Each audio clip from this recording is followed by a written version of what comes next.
All right, James, have a great day. All right, bye.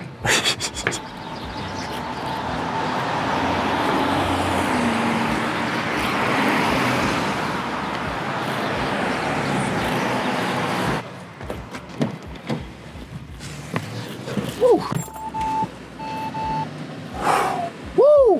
Hey, got some stacks, baby. I ain't gonna lie, really don't have no crazy bangers, but got some bangers this week, and bam! Look at the stack. I'll see y'all back at the crib in a little bit. Peace, sayonara. Welcome back to another installment of the Urban Frame New Comic Book Day. Today is April 23rd, and man, it's been a long one. The time is now 9 o'clock at night, and I'm just getting home. But without further ado, let's breeze through this and get into some of my picks for this week. Let's start off with my indie pulls of the week. And the first pull is going to be out of Omnipress. All right, so first up from the independents, we have Out of Alcatraz, issue number 2. If you're not reading this, you need to be reading this. Dope story, dope artwork. I can't rave enough about this. I think I spoke about this a couple weeks ago, how much I'm actually enjoying this book. This series overall is a very peak series centered around prisoners that has escaped from Alcatraz, as you can see in this lovely cover depicting the wanted poster of the both escapees and one of them being right here on the cover. But overall, solid story at Omnipress. If you haven't read, I highly recommend you get out to your shop to check it out. And this cover, by the way, this cover is awesome, Jocelyn. And also, shout out to Oliver Dominguez, Florida Boys Up. Definitely loving your cover illustration that you've been doing on these books. I mean, it's out of this world. I definitely love the vibe that you give this book. Shout out to you. Getting into some more notable indie titles. I mean, this week wasn't a very heavy week for me. I think I only pulled 13 issues, but I actually pulled 13 solid issues across the board.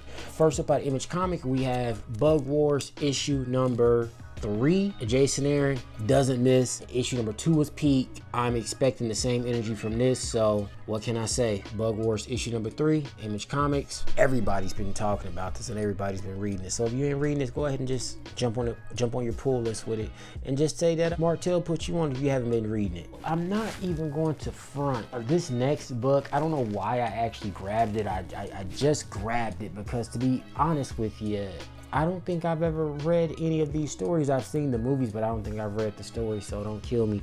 But we have Medieval Spawn issue number 1. I believe this is just the A cover, and I don't know what to expect from this. I definitely, when I was at the shop, I did some skimming through it just to look at some of the artwork, and I was like, oh, okay, this is kind of fire. So you know what? Let me give this a shot. Medieval Spawn issue number 1. Out of Image Comics. If it's good, it's good. If it's not, then any problem saying that it's not. So yep. All right, so next up, I definitely don't have a problem admitting when something is good. Something is good. We have we have Newell Hunter issue number 7.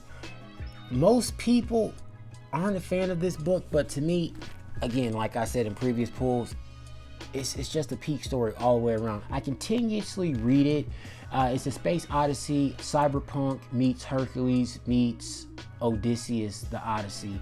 So if you haven't been reading it, just run up to your local comic book shop or whatever comic book app you can read it, Hoopla, whatever, and give this story a chance. This story is definitely fire. I would not steer you wrong with this. So Newell Hunter issue number 7 out of Image Comics made it to my pool this week. All right, so rounding out the Image, we have, I'm just going to just jump right into it. We have Assorted Crisis issue number 2. I'm actually kind of amped for this. I see the raptor on the cover, so I believe this story is centered around dinosaurs. I don't know, if you didn't read issue 1, definitely go check it out.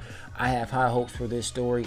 Hopefully it keeps the same intensity as the first original story. So Assorted Crisis issue number 2 is my last pull out of Image Comics. Yeah, cover art will look crazy, so hopefully this has some good dino bites inside of it. So yep, Assorted Crisis. All right, so oh, that was all. That's all I have for Image Comics. Next up, what do we have? Oh, let's roll right into Marvel. All right, so first up, we have out of Marvel, we have One World Under Doom, the A cover, issue number 3. I made a video about it and I lost some subscribers from it, but who cares? To me, the whole One World Under Doom event has not lived up to the hype, in my personal opinion. But if you had to read a couple books out of the event, I would also tell you always read this story, Fantastic Four. Although I didn't pick up the Avengers, it looked pretty decent. I just didn't want to pick it up, but nevertheless, I believe in this story, Dr. Doom faces off with the Fantastic Four again, and it is always peak when Doom faces off with the Fantastic Four, especially in this one, because at every turnaround, this dude is definitely making the Fantastic Four looks like they're the bad guys, and I think he's going to be keeping the same energy as he's been doing all along throughout the entire series with them. One World Under Doom, issue number 3, first up off the Marvel pool. I end up picking up this week Sabretooth the Dead Don't Talk, issue number 5. If you haven't been reading this particular story, it's peak through and through. You had so many other people in the story. If you haven't been reading it, I believe this may be the last story in the arc. Is this 5? I believe this was a 5-series run. Don't quote me on it, but if you haven't read this, Sabretooth the Dead Don't Talk, definitely a dope story. You should check it out. So next up, baby, out the Marvel, we have Carnage.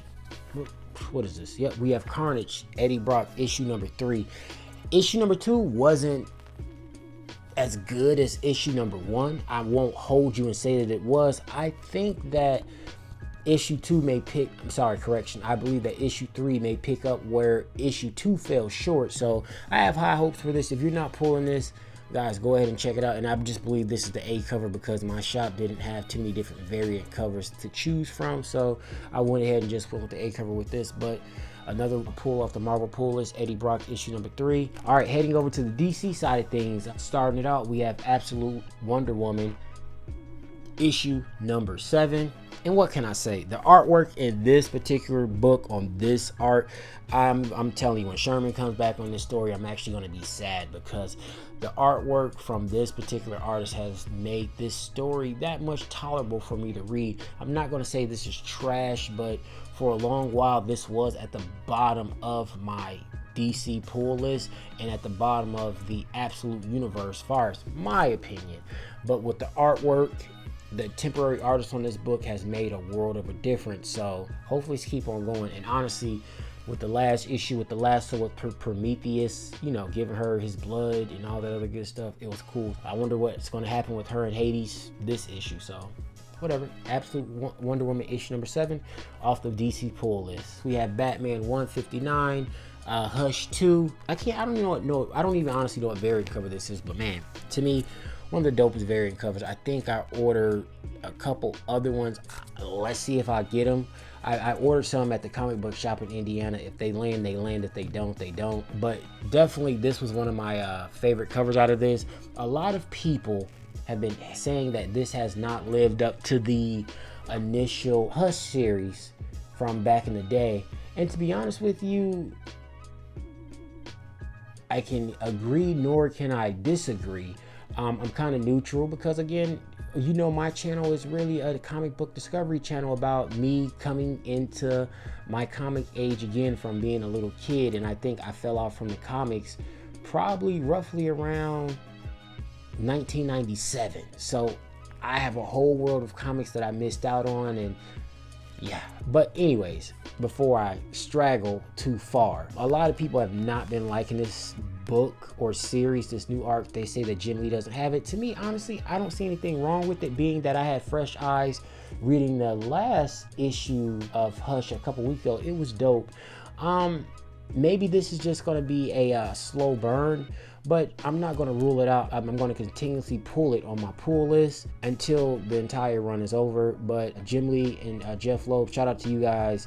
I think what you guys have been doing with this new rendition of Hush 2 has been good. I'm not going to be a super critic about it. So, yep, Batman 159, Hush issue number 2 on the DC pull list. Can you guys guess what this is? Probably going once, going twice. I don't think you're going to guess. I have the Martian Manhunter issue number 2. Psychedelic, drive you crazy.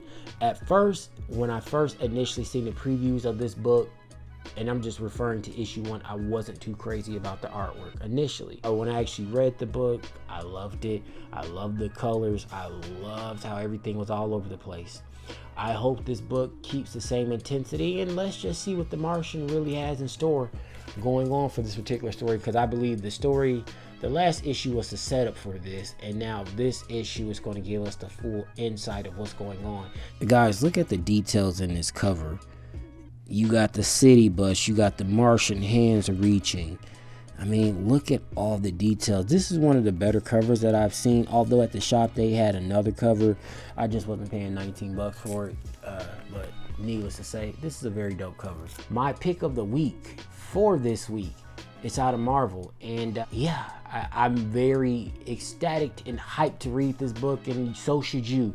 What we have here, we have Predator versus Spider-Man. I didn't really care too much for the Predator versus Black Panther.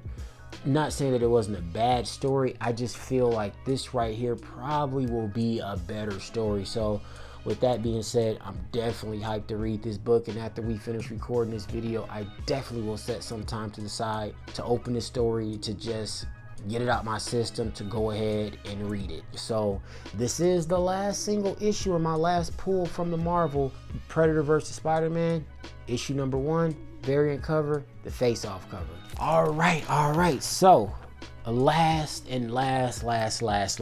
So Donald decided to, I guess, call off of work today. Don't know what happened to Donald, but hopefully we see Donald next week. Donald placed a book in my pool box for me to have this week. I didn't retrieve it.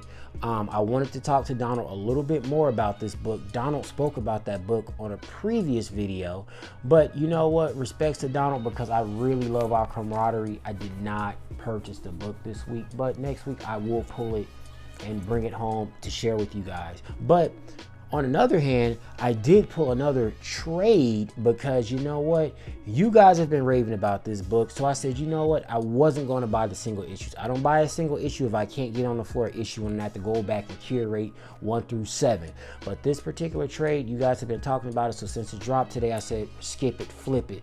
Let me just go ahead and buy it. What we have, what is this called? The Moon is Following Us volume number 1, and this collects 1 through 5. So this should get me pretty much caught up, and then I'll at some point go ahead and buy volume 2. This will be added to my trade shelf.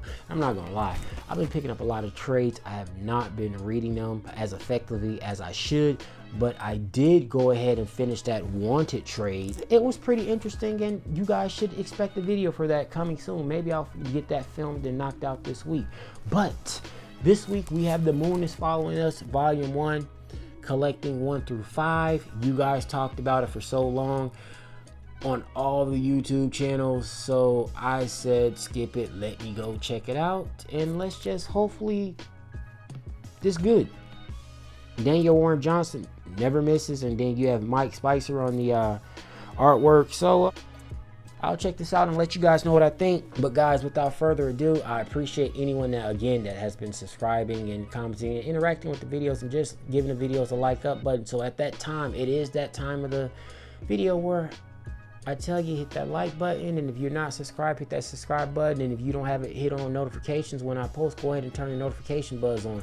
But without further ado, guys, I'm out, and this is the end of the video, and I'll see you guys next week, and look forward to some new concepts coming to the channel, because I think the way we're filming this video, you know what, I'm not even gonna talk about it because I don't want to bring it, but some new things are coming to the channel.